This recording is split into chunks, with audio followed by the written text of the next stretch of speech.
Today we're going to talk about the surgery, spinal cord stimulator implantation, and the syndrome for which we often place the spinal cord stimulator, that is post-laminectomy syndrome. A patient often comes in with severe back pain or sciatica, even after having successful surgery that improved their symptoms for many months and years. It can be a fall, it can be lifting something heavy, or it can just happen spontaneously. At that point, they may undergo even a second surgery, maybe even a third, perhaps a lumbar fusion. The relief was not as good as the first surgery, or the pain persisted after months of relief. At this point, a patient wonders to themselves, what are my options? What can I do now? I've tried a couple of surgeries, I had some relief, but it's all come back. And that's something that I really want to talk about, is the spinal cord stimulator implant. It's really a wonderful way to reduce the pain. No doubt it doesn't remove the pain 100% in most cases. Our goal in spinal cord stimulator implant is to reduce the pain by about 50%. The electrodes are placed on the spinal cord at a level where neurons within the spinal cord, following anatomical principles, correlate to the sensory distribution of the pain.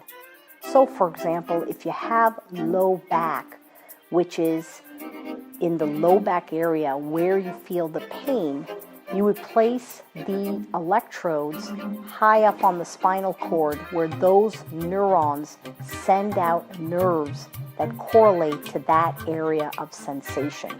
This often correlates to the upper back, or what's called the thoracic level.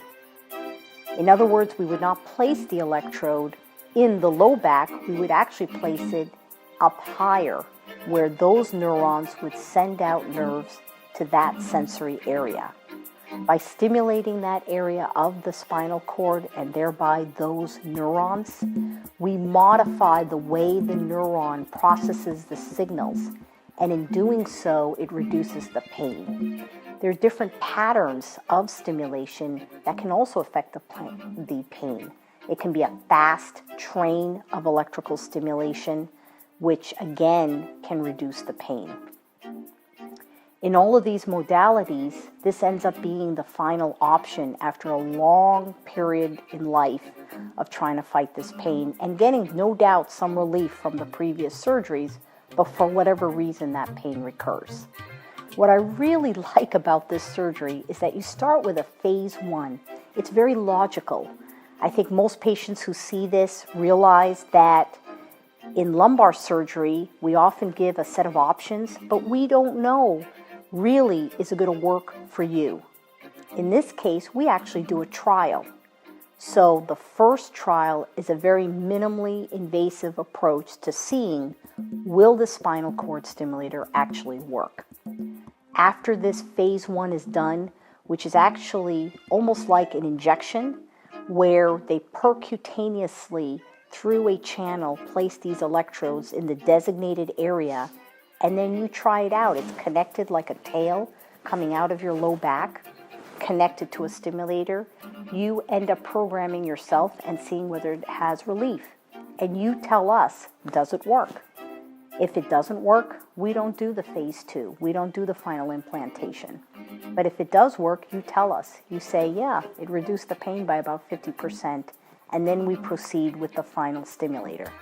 This final stimulator will again go to that same area in the upper back by removing some of the bone and sliding that electrode right over the spinal cord like this. Once we do that, we then tunnel this leads all the way under the skin and connect it to a battery. This battery usually lasts about, anywhere from about 5 to 15 years.